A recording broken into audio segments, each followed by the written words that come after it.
Happy July! You may think that it's too late to plant summer crops, but it is not.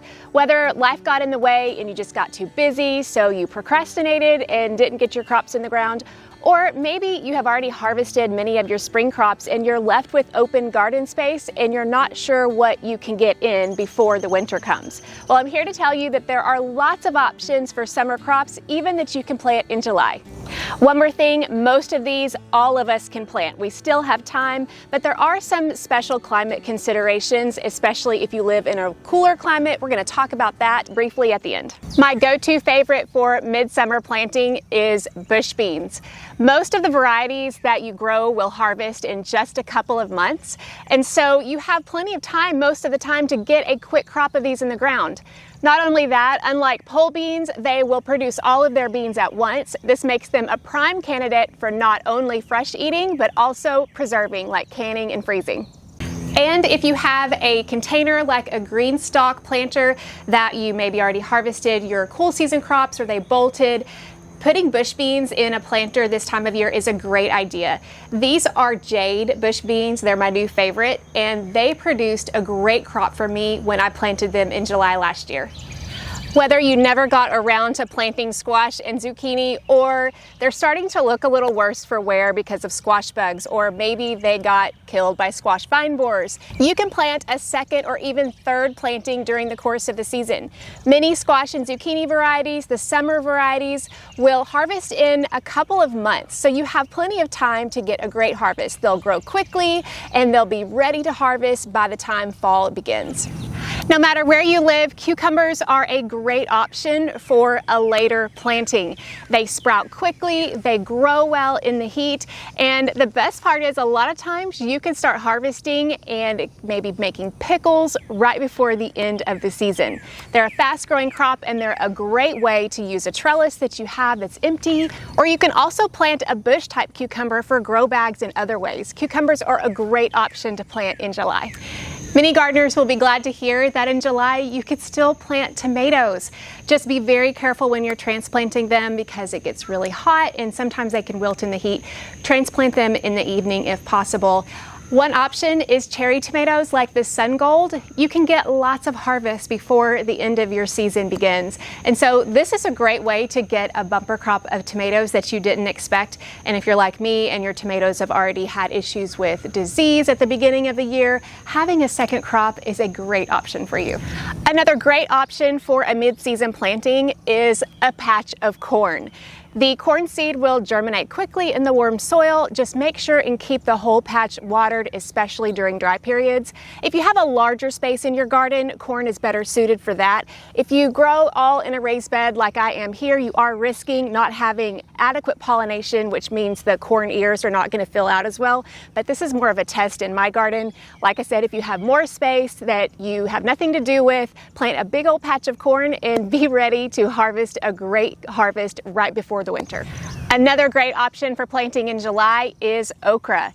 If you live in a hot season area where your summers get really hot, okra will germinate fast and it will grow and start producing in as little as 2 months. Just make sure to get them in the ground as soon as you can and choose a short season variety if you have the option to get the most of your harvest.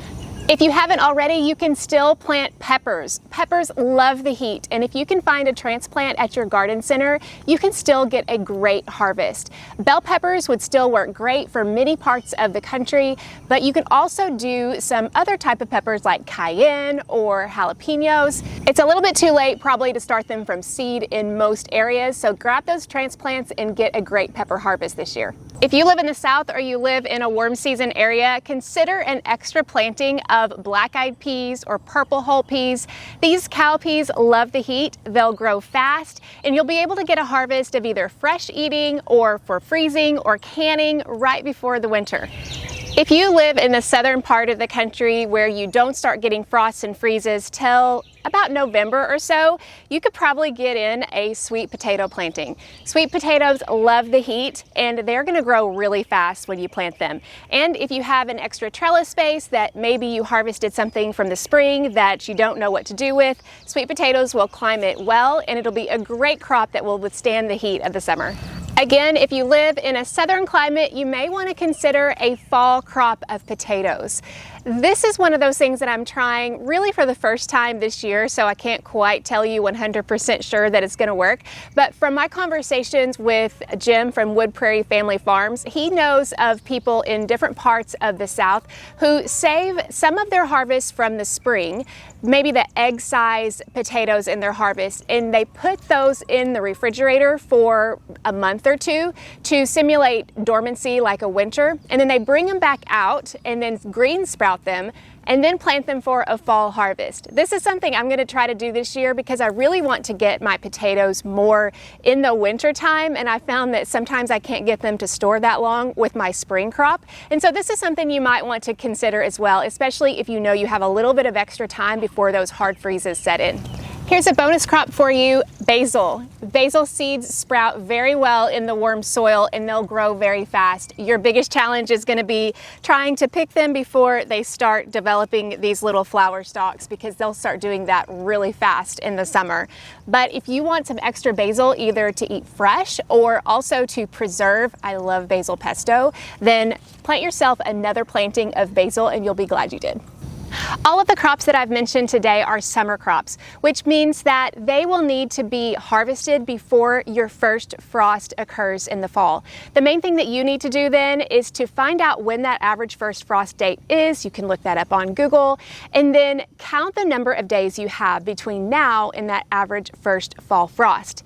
From there, you can look at the days to maturity on a seed packet and make sure you have enough time between the day that you're watching this and the day of your average first frost. Also, add in a little bit of time for harvest. For example, for bush beans, you might be harvesting for 2 to 3 weeks, so add that to your calculation.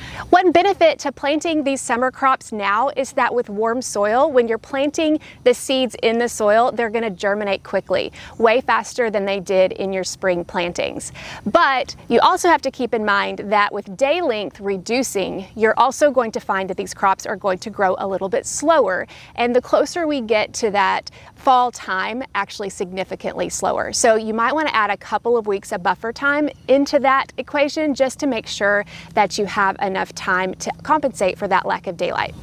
One exception that you might find to that is that peppers, I have found, actually start ripening and producing a lot faster in the late part of the summer because they're trying to be able to get their seed. So bell peppers will ripen from green to red quicker in the late summer and early fall than they do in the early spring. So that's definitely something you can take advantage of. You'll also notice that I didn't mention any cool season crops or any fall crops. That's because for many of us, it is just too hot for us to plant those crops yet. But if you live in the northern part of the country, or you live in an area where you don't tend to get over 85 degrees for very long in the middle of the summer, you can probably continue to succession plant many of your cool season crops that you planted in the spring. But for those of us in the South, I'm in Arkansas, it's just too hot for us to plant those cool season crops yet. We'll be planting those probably in August and September, although I will be starting my cabbage and broccoli seeds indoors this month as well. I think July is a fabulous time to plant many of these crops, especially these quick season crops that maybe we didn't get around to planting or we have some extra garden space. But there are a few things that you need to consider, such as insect pressure and things like that. I talk about each of these considerations along with a more expanded conversation on each of these crops in episode number 251 of the Beginner's Garden podcast. We'll link that below. Check that out. You'll get to learn more details and more nuances on all of these crops and some tips for you to be successful, especially as you're planting at this time of the year. I hope you've enjoyed this video, and make sure and like and subscribe for more videos like this to give you some other opportunities to grow even more food in your garden.